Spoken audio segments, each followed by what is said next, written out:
200 kilometre വരെ അകലത്തെ ലക്ഷ്യങ്ങൾ തകർത്ത് മുന്നേറുന്ന ഇന്ത്യൻ ബ്രഹ്മാസ്ത്രം. അതാണ് അസ്ത്ര മാർക്ക് II മിസൈൽ. പ്രതിരോധ ഗവേഷണ സ്ഥാപനമായ DRDOയാണ് മിസൈൽ വികസിപ്പിച്ചത്. അതിർത്തിയിൽ സുരക്ഷ ശക്തമാക്കുന്നതിന്റെ ഭാഗമായി കഴിഞ്ഞ വർഷം അവസാനത്തോടെ 700 അസ്ത്ര മാർക്ക് II മിസൈലുകളാണ് വ്യോമസേനയ്ക്ക് കൈമാറിയത്. അസ്ത്ര മാർക്ക് I വിപുലീകരിച്ച പതിപ്പാണിത്. 160 കിലോമീറ്റർ ആയിരുന്നു അസ്ത്ര മാർക്ക് I പരിധി.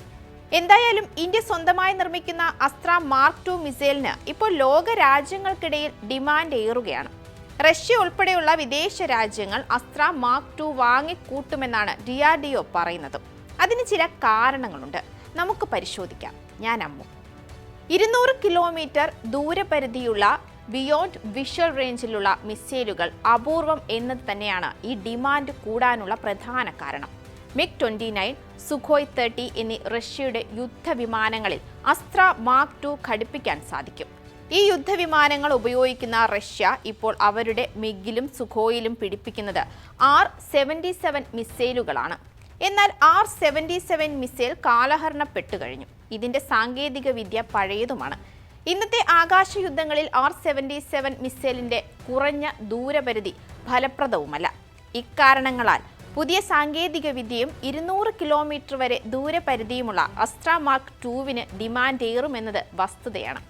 അതിനാൽ വൻതോതിൽ അസ്ത്ര മാർക്ക് II മിസൈൽ നിർമ്മിക്കാനാണ് ഇന്ത്യ ഇപ്പോൾ തീരുമാനിച്ചിരിക്കുന്നത്. സുഖോയ് 30, MiG-29 യുദ്ധവിമാനങ്ങൾ ഉപയോഗിച്ചു വരുന്ന വിയറ്റ്നാം, അൾജീരിയ, ഇറാൻ, വടക്കൻ കൊറിയ തുടങ്ങിയ രാജ്യങ്ങളിലും അസ്ത്ര മാർക്ക് II മിസൈലിന് വിപണി തുറന്നു കിട്ടുമെന്നാണ് ഇന്ത്യ പ്രതീക്ഷിക്കുന്നത്. ഇതോടെ വിദേശത്തെ യുദ്ധവിമാനങ്ങളിൽ ഘടിപ്പിക്കാൻ കഴിയുന്ന രീതിയിൽ അസ്ത്ര മാർക്ക് II രൂപകൽപ്പന ചെയ്യുകയാണ് ഇപ്പോൾ DRDO. വിദേശ യുദ്ധവിമാനങ്ങളിലെ എവിയോണിക്സ്, റഡാർ സംവിധാനം എന്നിവയോട് പൊരുത്തപ്പെട്ട് പ്രവർത്തിപ്പിക്കാനുള്ള ഗുണനിലവാരം അസ്ത്ര മാർക്ക് II നൽകുകയും ചെയ്യും. ബിയോണ്ട് വിഷൻ റേഞ്ച് മിസൈലുകൾ ഇന്ത്യൻ പ്രതിരോധ രംഗത്ത് വൻ മാറ്റം തന്നെയാണ് ഒരുക്കിയത്. പോർ വിമാനങ്ങൾ തമ്മിൽ ആകാശത്ത് അടികൂടുന്ന ഒരു കാലം ഇപ്പോൾ ഇല്ല.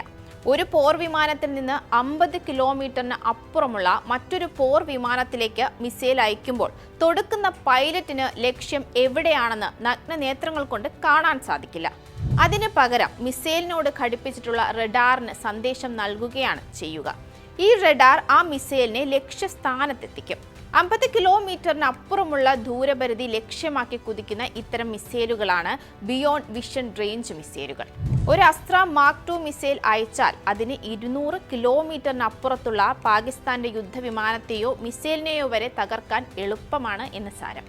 ഏകദേശം മണിക്കൂറിൽ 5500 കിലോമീറ്റർ വേഗതയിൽ കുതിക്കുന്ന മിസൈലാണ് അസ്ത്ര. അസ്ത്ര മാർക്ക് II കുതിപ്പിനായി ഒരു ഇരട്ട പൾസ് മോട്ടോർ സംവിധാനമാണ് ഒരുക്കിയിട്ടുമുള്ളത്. എന്നാൽ വിദേശ രാജ്യങ്ങൾക്ക് മാത്രമല്ല, ഇന്ത്യൻ വ്യോമസേനയുടെ ആക്രമണശേഷി വർദ്ധിപ്പിക്കാൻ ഇന്ത്യക്കും അസ്ത്ര മാർക്ക് II മിസൈലുകൾ ആവശ്യമാണ്. അതിനാൽ ഇവ കൂട്ടത്തോടെ നിർമ്മിക്കാൻ കേന്ദ്ര പ്രതിരോധ മന്ത്രാലയം ഓർഡർ നൽകിക്കഴിഞ്ഞു. കൂട്ടത്തോടെ നിർമ്മിക്കുമ്പോൾ വില കുറയും. ധാരാളം സ്റ്റോക്ക് ഉണ്ടെങ്കിൽ ഇന്ത്യക്ക് ഇത്തരം മിസൈലുകൾ എപ്പോൾ വേണമെങ്കിലും വിതരണം ചെയ്യാൻ ശേഷിയുള്ള രാജ്യമെന്ന നിലയിലുള്ള വിശ്വാസ്യതയും കൈവരും.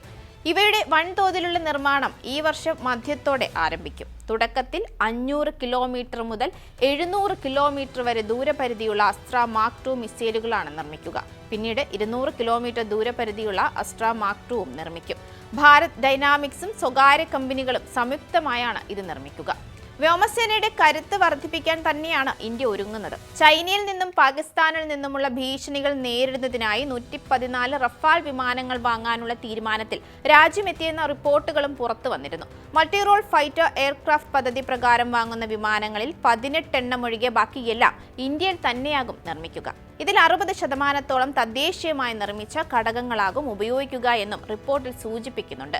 പഴയ സോവിയറ്റ് കാലത്തെ MiG-21 വിമാനങ്ങൾ ഒഴിവാക്കുമ്പോൾ വ്യോമസേനയുടെ കരുത്ത് കുറയാതിരിക്കാനാണ് ഇന്ത്യ റഫാൽ വിമാനങ്ങൾ വാങ്ങുന്നത്. വ്യോമസേനയുടെയും നാവികസേനയുടെയും പക്കലുള്ള റഫാൽ വിമാനങ്ങൾ ചേർന്നാൽ ഭാവിയിൽ ഇന്ത്യ ഏറ്റവും വലിയ റഫാൽ യുദ്ധവിമാന ഓപ്പറേറ്ററായി മാറും. സ്റ്റെൽത്ത് വിമാനമായ MMCAയ്ക്ക് വേണ്ടി ഇന്ത്യയും ഫ്രാൻസും സംയുക്തമായ യുദ്ധവിമാന എഞ്ചിൻ വികസിപ്പിക്കാനുള്ള കരാറും അണിയറയിൽ ഒരുങ്ങിക്കഴിഞ്ഞു. ഇത്തരത്തിൽ ഇന്ത്യ വൻ മാറ്റത്തിനൊരുങ്ങുന്നത് ശത്രു രാജ്യങ്ങൾക്ക് ഒരു സൈലന്റ് മുന്നറിയിപ്പ് തന്നെയാണ്.